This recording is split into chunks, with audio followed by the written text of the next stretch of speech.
Olá, amigos e amigas ouvintes. Eu sou Helena Sampaio e falo em nome da Rebraus, a Rede Brasileira de Letramento em Saúde. Hoje nós vamos conversar sobre o cuidado centrado em pessoas e o letramento em saúde neste contexto. E nossa entrevistada de hoje é a doutora Vanessa Carvalho Vila.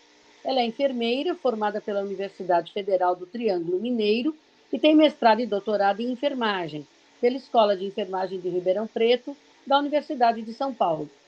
Ela atua na linha de pesquisa de teorias, métodos e processos de cuidar em saúde, com ênfase no autogerenciamento, cuidado transicional e letramento em saúde de pessoas com condições crônicas. E faz parte da nossa Rebraus, da diretoria da nossa Rebraus. E aí, Vanessa, seja bem-vinda! Olá, Helena. Muito obrigada por essa oportunidade de estar aqui junto à comunidade da Rede Brasileira de Letramento em Saúde, discutindo um pouco sobre o cuidado centrado em pessoas. Isso, você está fazendo parte do nosso segundo episódio desta nossa nova série, onde a gente está tentando mostrar um pouco como colocar o letramento em saúde na prática, ou seja, colocar a mão na massa e prestar cuidado letrado em saúde. E aí eu separei aqui algumas perguntas para você, e a primeira vai exatamente de encontro ao título do nosso episódio de hoje, né? O que é o cuidado centrado em pessoas, Vanessa? Bom, Helena, essa é uma definição que se refere a princípios e atividades relacionadas à abordagem do cuidado em saúde, que é sensível, responsivo às necessidades das pessoas, levando sobretudo em consideração as preferências, o bem-estar e o contexto sociocultural em que essas pessoas vivem. O cuidado centrado em pessoas requer que os profissionais da saúde e toda a rede de atenção à saúde mantenham um cuidado personalizado, sendo esse o elemento central para a tomada de decisão clínica com o paciente e não para o paciente. O cuidado centrado em pessoas também significa prestar um cuidado que seja compassivo, empático, respeitoso às preferências, necessidades e valores individuais das pessoas. E aqui para nós, Helena, nós compreendemos pessoas como o indivíduo, a família e a comunidade, de modo a garantir que eles sintam que os seus valores foram considerados nesse processo de tomada de decisão clínica.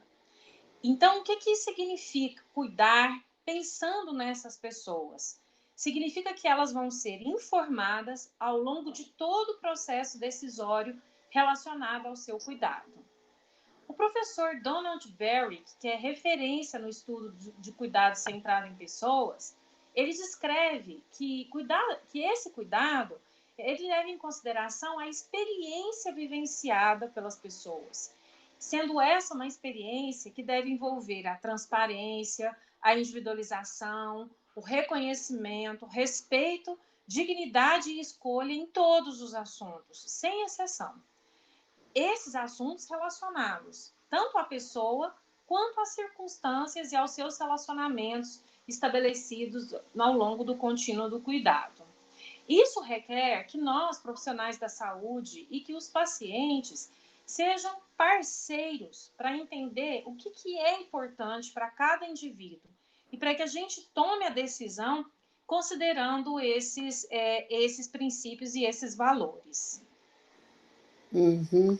Eu estava aqui refletindo enquanto você estava falando, Vanessa, antes de fazer sua próxima pergunta. Uma coisa que nós vamos ter que pensar muito sob a ótica do letramento em saúde é nessas diretrizes, não é? Porque as diretrizes de cuidado de doenças crônicas, todas elas, hipertensão arterial, dislipidemia, diabetes, eles destacam o tempo todo que você deve pensar com o paciente, que ele deve entrar no processo decisório, só que na hora que a diretriz fecha, vem lá uma lista de coisas totalmente genéricas. E eu acho que as diretrizes falham um pouco em nos dar algum subsídio que facilite para um profissional de saúde tomar uma decisão junto com e não para o, né? Eu acho que vai ser uma coisa que, se o país embarcar mesmo na linha do cuidado centrado em pessoas e o letramento em saúde nesse contexto, eu penso que as diretrizes vão ter que mudar. O foco maior não vai ser a listagem do que fazer, mas mais o como fazer de uma maneira, como você disse aí, né? Compassiva, empática, sensível. Não é não? Com certeza, né? E assim, ampliar a nossa visão de qual é a abordagem de cuidado que nós vamos usar, né? Eu não acredito que exista uma padronização que possa ser de fato aplicada, mas existem sim comportamentos, atitudes, né? Uma competência nossa enquanto profissional da saúde para implementar e para planejar esse cuidado, considerando justamente as circunstâncias, os contextos nesse Brasil, né? Que tem uma dimensão multicultural e com diferenças importantes, mas que enquanto profissionais nós vamos conseguir sim implementar técnicas, ações capazes de colocar as pessoas no centro do foco central das nossas ações em saúde. Isso. Eu acho que as diretrizes, né, elas tinham que sair do discurso de dizer que a gente personalize o cuidado e mostrar o como, né, como fazer essa personalização e, ao mesmo tempo, seguir recomendações que a ciência já provou que são recomendações a serem seguidas. É um desafio, é um grande desafio. Bom, Vanessa, você falou aí desses princípios, né? E aí eu gostaria de saber quais são, na sua opinião, ou calcado em literatura, quais são os princípios e elementos essenciais para promover o cuidado centrado em pessoas? Então, Helena, antes de eu falar especificamente dos princípios, eu acho que é importante a gente já pensar aqui juntas, né? Que nós temos referenciais e que cada país, cada local, né, cada contexto vai implementar e vai elaborar os seus princípios, adotando, né, a sua realidade, aquilo que é factível, operacional e relacionado àquele contexto. No entanto, existem, quando a gente estuda o cuidado centrado em pessoas, a gente observa que, de modo global, os países sempre utilizam esses dois modelos que eu vou trazer aqui para vocês. Eu escolhi justamente esses dois porque são aqueles que são mais descritos na literatura e operacionalizados nos guidelines e protocolos de diferentes países. Então, nós vamos discutir esses princípios à luz do referencial publicado pelo Picker Institute, que é uma instituição filantrópica e que normatiza esse processo de avaliação do cuidado em saúde. Ele tem sede nos Estados Unidos e na Inglaterra e é reconhecido internacionalmente e utilizado pelos principais serviços de monitoramento e gestão da qualidade nos serviços de saúde. O Picker Institute, ele traz 8 princípios. Esses princípios, em um relatório publicado em 2019 e 2020, eles foram atualizados. E quais são esses princípios? Que aí eu acho interessante a gente pensar assim, que as ações que nós vamos planejar, elas têm que estar alinhadas ao referencial destes princípios. Então, vou dar um exemplo aqui, ó. O primeiro princípio é o acesso rápido e confiável ao cuidado em saúde. Ou seja, nós temos que planejar ações que levem a informação às pessoas de como elas devem proceder para acessar rapidamente e de modo confiável, tendo a certeza que ele vai ser atendido e vai ser encaminhado para a resolução do seu problema de saúde. Então, esse é um primeiro princípio. O segundo princípio, a informação e comunicação clara e o suporte para o autocuidado. Então, é um princípio muito importante e que a gente precisa pensar aqui fortemente, né, Helena? O letramento em saúde, ele se faz presente, talvez seja uma das dimensões que a gente vai discutir um pouquinho mais para frente. Uhum. O tratamento efetivo implementado por profissionais confiáveis, né? Que essas pessoas elas se sintam acolhidas, vinculadas e que elas confiem nos profissionais que estão atendendo elas nos serviços de saúde. O envolvimento das pessoas nas decisões e o respeito aos valores, preferências e necessidades expressas por elas. Esse talvez seja o princípio mais discutido, né? E que às vezes a gente fica pensando como nós vamos fazer para envolvê-la, como criar espaços de cuidado em que de fato nós vamos elaborar um plano terapêutico alinhado a esses princípios e valores das pessoas de modo dialógico. Não é deixar as pessoas fazerem o que elas querem, não, mas levá-las a tomar decisões sobre os passos necessários para o seu efetivo plano terapêutico. O quinto princípio é a continuidade do cuidado e a transição suave e segura. O que significa isso? Ao longo da trajetória do paciente, da pessoa no sistema de saúde, a transferência de informações entre os diferentes níveis, ela ser uma transferência efetiva, por meio de registros fidedignos, legítimos, por meio de uso de tecnologias de informação para compartilhar essas informações, né? Então, o prontuário eletrônico, né? E, para além disso, uma comunicação entre os profissionais dos diferentes níveis de atenção à saúde. Esse é um exemplo, né, que a gente poderia ter de ações estratégicas que a gente poderia usar para garantir a continuidade do cuidado e a transição vai ser segura. Aqui caberia talvez a gente até discutir um pouco mais sobre essa dimensão, que ela é muito importante para nós. Bom, o sexto passo, o suporte emocional, a empatia, o respeito, a compaixão. O sétimo, o envolvimento do paciente, o envolvimento e suporte aos familiares e cuidadores, né, que é fundamental que a família, que os cuidadores, eles participem de todo esse processo de estabelecer um plano de cuidados e a atenção às necessidades físicas, às necessidades ambientais, às necessidades sociais das pessoas, famílias e comunidades. Isso tudo, para ser de fato efetivado, é necessário que as pessoas, as equipes e o sistema adotem uma visão intercultural. O que isso significa? Que nós temos que ser culturalmente competentes para adotarmos uma linguagem acessível, desenvolvermos as nossas habilidades de comunicação e, nesse sentido, o letramento em saúde ele é crítico, porque nós acreditamos que, por meio de um melhor letramento em saúde, nós vamos promover o maior engajamento das pessoas com os seus cuidados para a promoção da saúde e bem-estar nas diferentes populações e comunidades. Isso pressupõe que o sistema de saúde seja responsivo para o letramento em saúde. Helena, você quer fazer algum comentário até aqui? Depois eu vou falar do outro referencial que nós temos. Não, está muito claro, Vanessa. Você exemplificou muito bem cada princípio em termos de prática. Agora, eu concordo com você. Eu acho que futuramente a gente tem que, talvez até dedicar alguns episódios para uma discussão mais aprofundada, mas está muito claro, está muito claro. Estou gostando muito.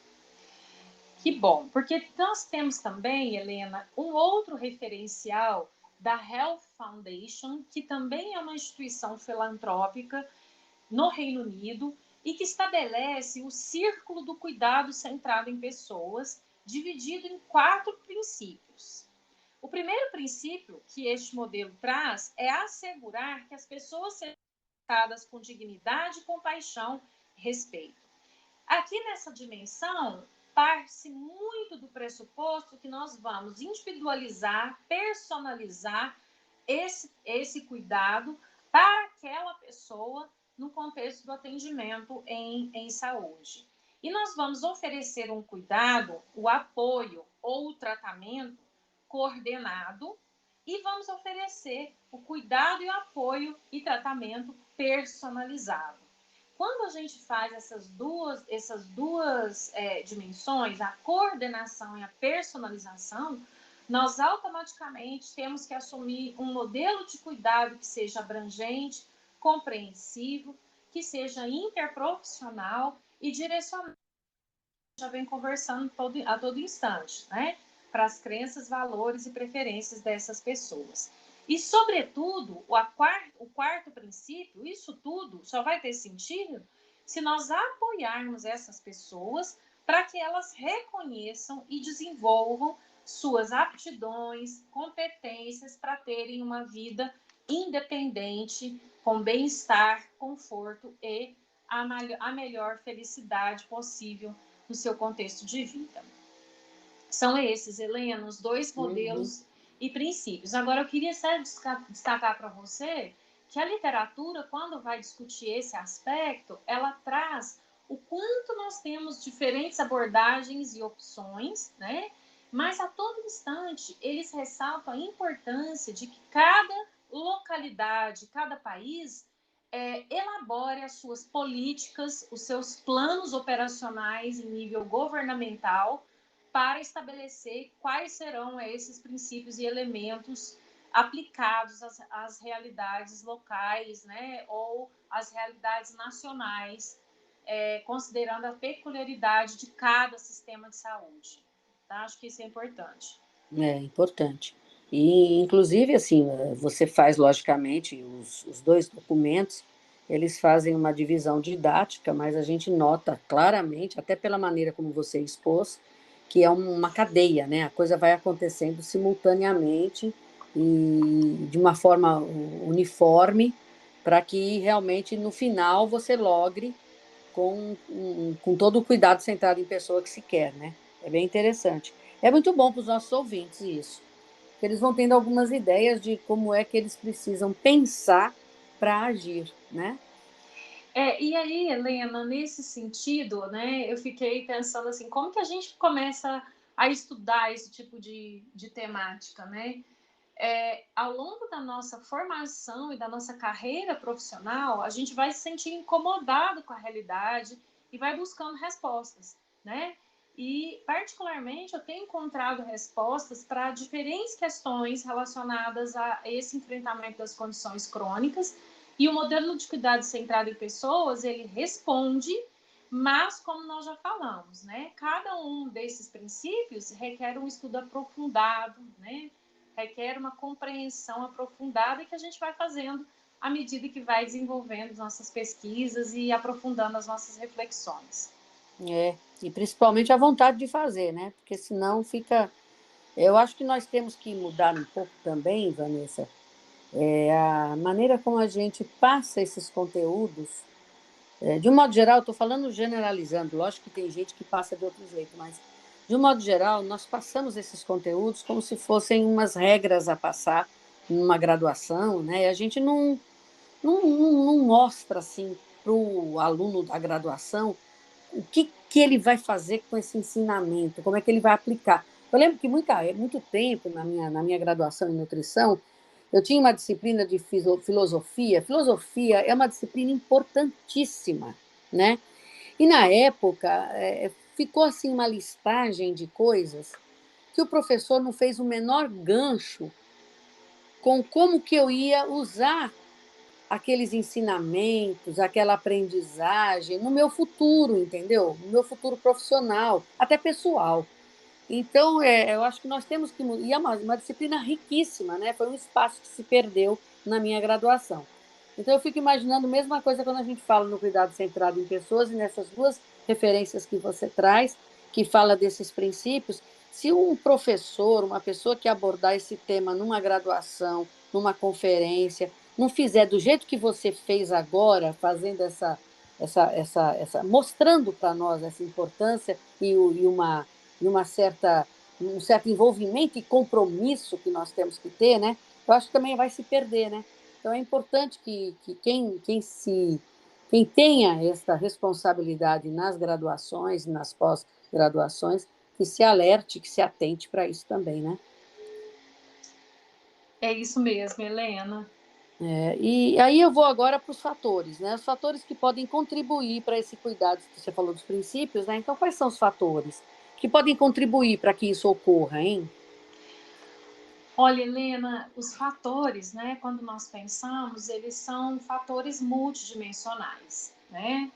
e eles têm relação com todo o processo mesmo de implementação do cuidado, na expectativa de que a gente, de fato, tenha um resultado que promova o bem-estar, né? Que promova o empoderamento e que promova o engajamento dessas pessoas com o seu próprio cuidado.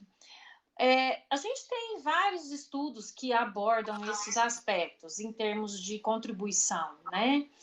Eu destaquei aqui alguns. Primeiro deles, eu acho que é a liderança, né? Eu acho que a nossa liderança, o nosso compromisso com esse referencial, cada vez mais, e, sobretudo, o líder que tenha uma visão estratégica, que é comunicada claramente com toda a equipe no processo de estabelecer as ações para que isso se efetive na prática clínica. Essa visão estratégica, ela tem que levar em consideração, na minha opinião, primeiro, eu preciso envolver os pacientes e os familiares em todo o processo de cuidado, independentemente de qual nível de atenção à saúde, seja na atenção primária, secundária, terciária. Eu tenho que compreender que o paciente e o familiar, eles são parceiros e são responsáveis sobre a sua própria saúde. E, nesse sentido, a relação de poder, Helena, para mim, ela passa a ser horizontalizada, né? E nós vamos discutir, nós vamos dialogar, nós vamos informar, né? De forma clara, acessível, essas pessoas para que elas tomem a decisão sobre a terapêutica necessária. Além disso, um ambiente de trabalho que ofereça suporte a esses cuidadores e aos profissionais da saúde, um modelo de gestão da qualidade que faça a avaliação e dê feedback de modo sistemático, né? Um ambiente de trabalho que tenha qualidade, que seja um ambiente agradável, né? Em que as pessoas se sintam parte dele, um ambiente que leve em consideração as pessoas que estão lá dentro. Então, acho que essa questão também do ambiente ela é muito importante. A tecnologia de suporte, no sentido de que hoje, para a gente fazer gestão de informações em saúde, nós precisamos de ter tecnologias de informação. Principalmente porque nós vamos precisar compartilhar essas informações em toda a rede de atenção à saúde, com os diferentes atores nesse processo, os diferentes profissionais e também com os cuidadores dessas pessoas e o próprio paciente, né? Então, nós temos que ter tecnologia para isso, para que dê esse suporte.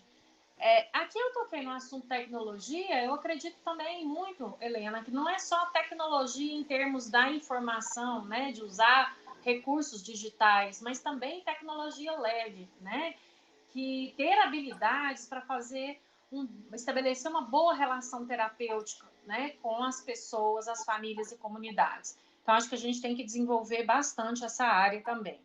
E a adoção de referenciais e princípios do letramento, né? Eu incluí aqui porque, à medida que a gente vai estudando o letramento, a gente começa a enxergar o quanto ele é transversal a tudo isso que nós estamos falando, né? O tempo todo eu vou pensar que eu quero melhorar o letramento dessas pessoas, né? E se elas estão no centro, eu tenho que considerar aqui todos os princípios do letramento em saúde, para que consiga, de fato, fazer uma gestão efetiva do cuidado. Isso, exatamente, porque nós falamos aqui naquela nossa última série sobre a inserção da disciplina nos cursos, né, dentro dos muros da universidade, mas é isso aí, você pode ter uma disciplina que aborde aspectos fundamentais do letramento em saúde, mas é como você disse, ele está dentro de tudo. Então, quer dizer, na verdade, muitos conteúdos utilizarão os princípios e fundamentos do letramento em saúde para que a pessoa possa exercer aquilo que se recomenda em diferentes áreas. No caso, hoje, o cuidado centrado em pessoas, né? Isso. Bom, nós falamos dos fatores que contribuem. Me diz aí agora que barreiras você considera que existem para esse cuidado centrado em pessoas. Olha, no Brasil, ainda, né, nós enfrentamos uma barreira muito complexa, que é ainda um modelo de atenção à saúde fortemente ancorado no modelo biomédico, que é o que predomina mundialmente, né? Apesar de eu ter citado aqui o Brasil, isso não é uma realidade só nossa, ela é uma realidade internacional. Quando nós temos um modelo que ele fragmenta, que ele é centrado mais no tratamento de doença que no cuidado das pessoas, né, ele traz uma fragilidade para que a gente compreenda o significado desses conceitos. Vou dar 2 exemplos aqui. O conceito de envolver as pessoas no processo de tomada de decisão compartilhada, né? Isso pressupõe que nós temos que ter um modelo de trabalho em equipe, um modelo de gestão de informações, né, mais amplo. Então, a principal barreira, eu acho que é essa visão ainda de que nós tratamos doença em detrimento do nós cuidamos pessoas. Graças a Deus já evoluímos muito, nós temos exemplos fantásticos, né, de serviços que já incorporaram essa dimensão, mas ainda enfrentamos de modo global essa barreira. Isso também está alinhado a a falta de uma definição mais clara e operacional desse próprio modelo de cuidado centrado em pessoas, que é o que você falou.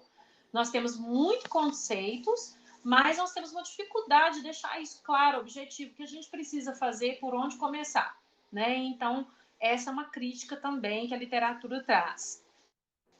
Existe ainda as quebras na coordenação, colaboração e continuidade do cuidado.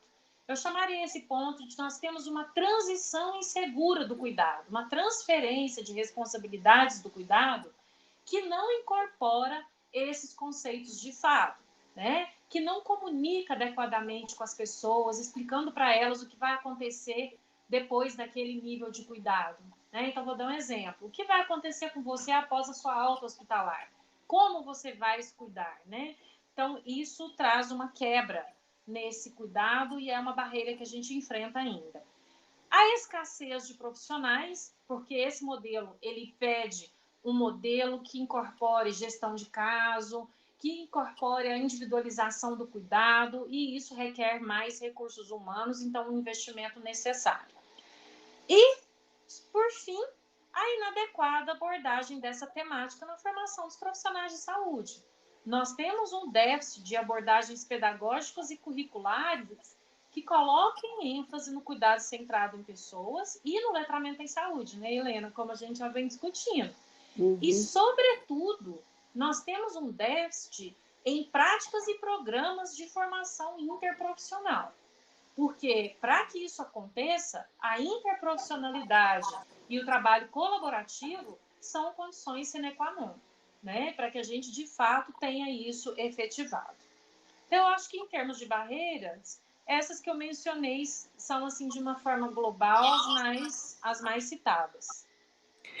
É um número pequeno, mas é uma imensidão, né? Complexa, né? Todas são muito complexas.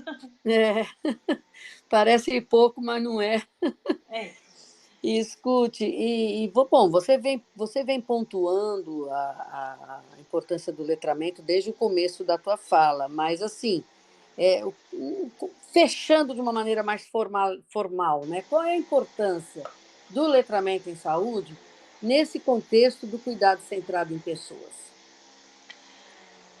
Helena, recentemente, né, nós tivemos a publicação de um documento, Saúde para Todos 2030, né, que, para além de documento, ela é uma discussão global, mundial, um consenso estabelecido entre países, entre estudiosos na área. E essas pessoas trouxeram uma definição mais abrangente para atender um dos objetivos do Saúde para Todos 2030, que é justamente eliminar as disparidades em saúde, alcançar a equidade em saúde e alcançar o letramento em saúde para melhorar a saúde e o bem-estar de todos. Então, a partir do momento que nós estamos preocupados aqui na Rebraus com melhorar o letramento em saúde, nós queremos, assim como postulado, né, por esses objetivos discutidos nesse documento, aumentar a proporção de pessoas que descrevam, mencionem, afirmem que o profissional da saúde, quando lhes informou alguma coisa, verificou que ele compreendeu, né? A pessoa dizer, olha, ela me disse que eu preciso tomar o meu medicamento, mas antes de eu terminar a consulta de enfermagem, aqui vou dar o exemplo da nossa área, ela checou se eu tinha entendido, né, o que ela me explicou sobre a importância de tomar o medicamento. Nós queremos também melhorar a proporção de pessoas que relatem, ou desculpa, diminuir a proporção de pessoas que relatem má comunicação com o profissional, né? Aumentar a proporção de adultos e profissionais e cuidadores que se envolveram no cuidado dessas pessoas e que os pacientes afirmem que eles se sentiram envolvidos nesse cuidado planejado. Então, se a gente parar para pensar que os desfechos que nós esperamos é justamente aumentar o letramento em saúde dessa população, nós vamos pensar que o modelo de cuidado em centrado em pessoa, ele pode ser um fator que vai contribuir para que isso de fato aconteça. E esse documento, Saúde para Todos 2030, ele ampliou o conceito de letramento para além do nível individual, né? Ou do nível pessoal do letramento em saúde. Como assim, né? O documento ele traz duas dimensões importantes para que a gente considere que tem letramento em saúde no modelo de atenção, que é o letramento em saúde no nível pessoal e o letramento em saúde em nível organizacional. O que isso quer dizer? Então, aqui na Rebraus, a gente vai definir, por exemplo, em nível pessoal, letramento em saúde é o grau em que os indivíduos têm a capacidade de encontrar, entender, usar as informações e serviços para informar a tomada de decisão e as ações relacionadas à sua própria saúde e à saúde dos outros. Nós vamos, então, entender o letramento como ajudar as pessoas a compreender as informações para a ação sobre sua própria saúde e a saúde nas comunidades. Só que não adianta somente eu promover ações para o letramento em saúde em nível pessoal. Eu preciso também ter um letramento em saúde incorporado nas organizações e nos serviços. E aí eles definiram um letramento em saúde em nível organizacional, que é o grau em que as organizações permitem que os indivíduos encontrem, compreendem e usem as informações em serviços para essa tomada de decisão relacionada à sua saúde e à saúde dos outros. Passa-se a reconhecer o letramento em que o letramento ele é contextualizado aos serviços de saúde e tem a responsabilidade de abordar equitativamente o letramento em saúde. Essa nova proposta, então, de definição, né, do letramento, passa a pensar mais globalmente, na minha opinião, Helena, porque ele responsabiliza, né? Existe uma parte do indivíduo, mas existe uma forte importância das organizações para promover, de fato, essa competência individual para o letramento, né? Então, essa nova definição, como eles colocam lá no documento, achei bem interessante, enfatiza a capacidade das pessoas de usar as informações em vez de apenas atendê-las. Concentra-se na capacidade de tomar decisões bem informadas em vez de decisões apropriadas. Incorpora uma perspectiva de saúde abrangente, reconhece que as organizações têm responsabilidade de abordar o letramento em saúde, né? Então, isso, para mim, é muito importante e pressupõe, sobretudo, né? Eu achei que a hora que a gente foi fazer aqui o estudo para estar aqui hoje, nós encontramos vários textos, mas ficaram 4 pontos dentro do que você disse lá no início, né? Como fazer isso de fato. E aí eu achei um texto bom que trouxe assim, essa relação entre letramento e cuidado centrado, mostrando 4 aspectos importantes. Primeiro, nós precisamos desenvolver ações em saúde ao longo do contínuo do cuidado desse paciente ou dessa pessoa, desculpa, na rede de atenção à saúde, de modo que ela compreenda as informações em saúde.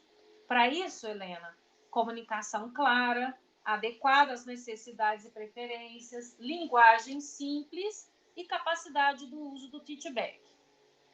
O segundo ponto muito importante é a navegação nos serviços de saúde, ou seja, nós temos que melhorar o acesso das pessoas ao serviço, melhorar a coordenação entre os diferentes níveis de atenção à saúde, abordagem das equipes de saúde e auxílio para acesso a serviços e tratamento. O terceiro ponto, a tomada de decisões no processo terapêutico, o foco nos valores, prioridades e a participação ativa nas decisões. E, por fim, a participação no autocuidado, né? Desenvolvermos ações para o autogerenciamento, monitoramento e segmento proativo, engajamento da família e do cuidador. Para cada uma desses quatro pontos, né, que eu vou sintetizar aqui para a gente gravar bem. Então, qual é a relação do letramento em saúde com o cuidado centrado em pessoas? As nossas ações, elas devem promover a compreensão das informações em saúde, a capacidade de navegação nos serviços de saúde, a tomada de decisão compartilhada no processo terapêutico e a participação no autocuidado por meio de ações de autogerenciamento e cuidado transicional seguro, né, que vai envolver múltiplas ações aí para que a gente consiga, de fato, efetivar isso que nós estamos discutindo aqui. Eu acho que é isso, Helena, aqui em termos dessa... Eu fico imaginando aqui que nós temos que mudar todas as nossas práticas de ensino nas universidades, né? Fazer talvez dramatizações para que as pessoas entendam exatamente isso tudo e comecem a seguir de uma maneira que chegue lá mesmo, né? Chegue onde precisa chegar, né?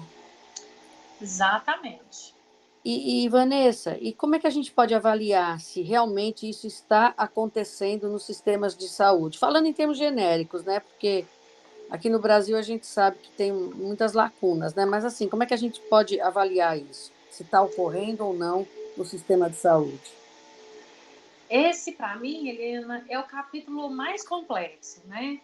Como que a gente, de fato, consegue mostrar que isso está ocorrendo? Nós já avançamos muito. À medida que nós fazemos monitoramento da gestão de qualidade, que nós estamos preocupados, né, com os processos de trabalho, com a avaliação do quanto o nosso cuidado tem atendido de modo equitativo, efetivo, eficaz, né, no tempo certo, do quanto as pessoas se sentem incluídas nesse processo, qualquer indicador que nos remeta a este modelo, né, é considerado uma ferramenta importante. Mas antes de tudo isso, é necessário que a gente compreenda a multidimensionalidade desse cuidado centrado em pessoas, né? E ao compreendermos isso, nós vamos entender que existem múltiplos indicadores que podem refletir se a continuidade do cuidado, se a integração dos profissionais, se a saúde das pessoas, das famílias e das comunidades, né? Qual tem sido a trajetória dessas pessoas na rede de atenção à saúde? O exercício da autonomia tem sido respeitado, o empoderamento desses profissionais para trabalhar de modo responsivo tem sido garantido, né? Então, qualquer indicador que mostre essa complexa realidade, ele vai ser um indicador que vai nos mostrar as mudanças que estão ocorrendo, as lacunas que precisam ser solucionadas e as inovações que nós precisamos ter no nosso sistema. Aí algumas ferramentas que têm sido utilizadas tanto em nível individual quanto no nível das organizações da saúde. Então, vou te dar um exemplo. Nós podemos avaliar a experiência do paciente, que hoje é um indicador mundialmente reconhecido, né? Por meio de surveys, por meio de entrevistas, por meio de avaliação de satisfação do paciente, do cuidador com atendimento, com a qualidade do cuidado recebido. Isso já acontece em muitas instituições, né? A gente ter o feedback de como foi essa experiência, né? Vivenciada no processo de saúde e doença. A integração e comunicação dos serviços de saúde e de suporte em longo prazo, quer dizer, a gente incrementar, avaliar o quanto essas informações elas têm sido compartilhadas de forma efetiva, quais são as ferramentas que têm sido utilizadas ou não utilizadas, né, e que risco isso traz para a saúde das pessoas. Existem algumas medidas de resultado que já são avaliados em nível de sistema de saúde, por exemplo, a taxa de readmissão evitável, né? O modo como a cultura organizacional ela tem sido implementada, o modelo de atenção à saúde que prevalece nessas realidades, e também avaliar os próprios processos, em termos dos tipos de planejamento que são executados nas instituições e assim por diante, né? E, sobretudo, aqui no modelo de cuidado centrado em pessoas, quanto esse planejamento de cuidados ele é individualizado, né? E ele é feito de modo colaborativo com as pessoas que são sujeitos do nosso cuidado. Em nível individual, nós podemos avaliar resultados de saúde mental, estresse, tensão do cuidador, a satisfação do paciente nesse processo de tomada de decisão, o alinhamento de metas entre aquilo que ele recebeu e aquilo que ele tinha expectativa de ter recebido. Então, os países usam diferentes modelos. O fato é que aqui nós temos que entender que é a partir da visão das pessoas que vivem o sistema, sejam os profissionais, sejam os pacientes, cuidadores ou familiares, que nós vamos conseguir, de fato, avaliar o quanto isso tem sido efetivo, né? E aí, é claro, né, Helena, a gente sabe que, globalmente, a expectativa é a redução de custos, né? Mas quando nós temos aqui como forte ênfase atingir os objetivos que o Institute of Medicine coloca, né? Ele migrou do triple aim para o quadruple aim, e aí ele estabelece que quando nós temos um modelo de cuidado seguro, centrado em pessoas, nós temos melhores resultados em saúde, melhores experiências para o paciente e família, melhor satisfação dos profissionais e, consequentemente, uma melhor alocação mais apropriada e eficiente dos recursos. Não significa gastar menos, Helena, significa investir no ponto certo, né? Investir, às vezes, vai até gerar um alto custo para o sistema, mas um melhor desfecho para as pessoas e famílias e comunidades. Então, essa é uma visão que tem sido discutido mundialmente, né? Qual é o valor do investimento que nós vamos fazer quando nós adotamos um modelo de cuidado centrado em pessoas e que se preocupe, né? E que adote os princípios do letramento em saúde, né? Então, eu gostaria de repetir isso. Muitas vezes, o maior custo significa um melhor resultado, né? E que, no futuro, isso tem uma repercussão muito mais efetiva na realidade sociossanitária vigente dos diferentes países. Isso, muito interessante, Vanessa. Inclusive, é o maior custo, às vezes, inicial, né? Porque no futuro esse custo se torna menor porque tem menos adoecimento, menos procura por emergência, menos hospitalização, menos complicação de doença crônica, né? Pessoas formadas dentro de uma mesma filosofia, né, Helena? Uhum.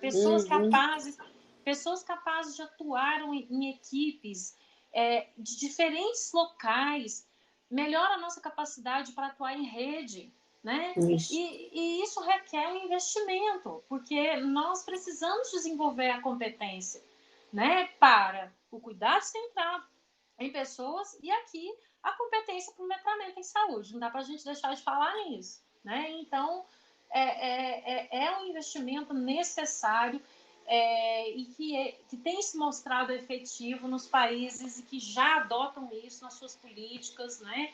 E nos seus modelos de atenção à saúde. O Brasil caminha nessa direção.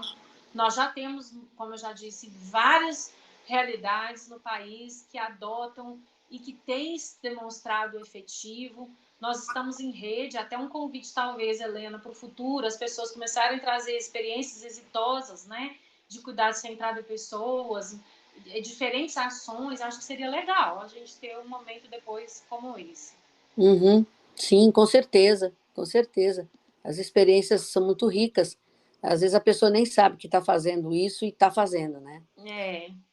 É, Ela faz simplesmente porque ela tem um feeling, né? Ela tem uma empatia natural que faz com que ela faça a diferença, né?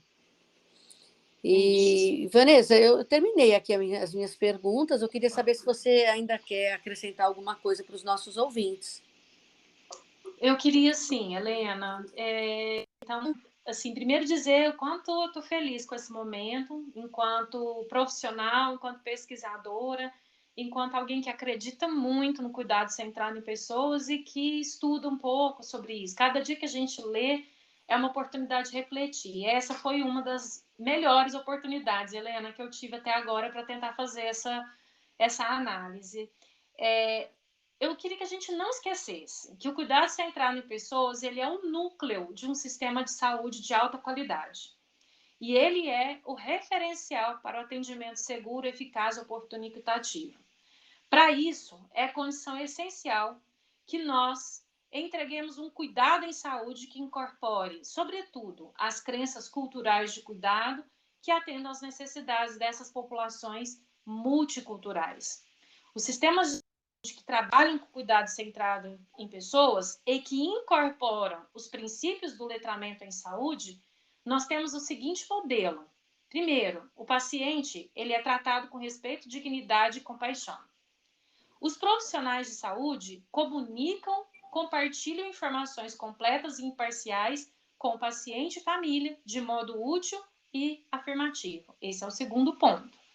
Terceiro ponto, pacientes e familiares são encorajados e recebem o suporte necessário para participar ativamente no cuidado e tomar a decisão no modo como eles escolherem. Quarto ponto, colaboração entre pessoas, pacientes, famílias e profissionais da saúde. Que isso vai acontecer, essa colaboração, por meio do desenvolvimento de políticas públicas, pesquisas, programas de educação profissional com ênfase na interprofissionalidade, no trabalho em equipe, né, no desenvolvimento de habilidades comunicacionais para ofertarmos, de fato, um cuidado centrado em pessoas, mas que, sobretudo, incorporem os princípios do letramento em saúde em seu contexto. Né? Eu acho que se a gente conseguir começar por aí, nós temos grande chance de ter muito sucesso e temos grande chance de que em breve a gente tenha isso nacionalmente aplicado à nossa realidade. Né? Eu acho que é por aí, Helena. Muito Uhum. obrigada, viu? Eu é que agradeço. Excelente essa sua síntese final. É uma mensagem muito boa para os nossos ouvintes refletirem. E aí, como eu falei no episódio passado, nós temos agora as condições de perguntas e respostas. Principalmente no momento ainda está restrito a quem entra pelo Spotify. Mas se os nossos ouvintes quiserem fazer alguma pergunta para você, ou fazerem alguma reflexão sobre esse assunto, ou compartilhar uma experiência de trabalho com o cuidado centrado em pessoas, eu acho que é um espaço que nós temos agora, porque eles colocando lá nas perguntas e respostas, a gente tem condições de trazer aqui para os nossos episódios, e muitas vezes com o feedback da pessoa que falou sobre o tema que o nosso ouvinte tem dúvida ou quer contribuir. Então, eu estou chamando a atenção, nós começamos isso agora, este mês, então estou chamando a atenção de todos os nossos ouvintes que nós temos essa nova funcionalidade que está disponível no nosso podcast.